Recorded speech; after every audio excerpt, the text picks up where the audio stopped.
Qual è il percorso sulla sostenibilità della vostra azienda? Il percorso della sostenibilità della nostra azienda è, essendo anche un'azienda di produzione delle due DOP più importanti, Grana Padano e Parmigiano Reggiano, è quella di ridurre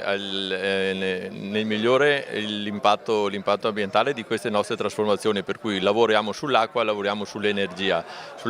con importanti investimenti sul fotovoltaico, nell'acqua cercando di ottimizzare il ciclo con tutti i vari percorsi di recupero all'interno degli impianti di lavaggio, cosa che fanno un po' tutti, che però sembra facile, ma per mantenere il grado di igiene all'interno degli stabilimenti non è così semplice. D'altro canto ci sono anche una serie di costi per questo tipo di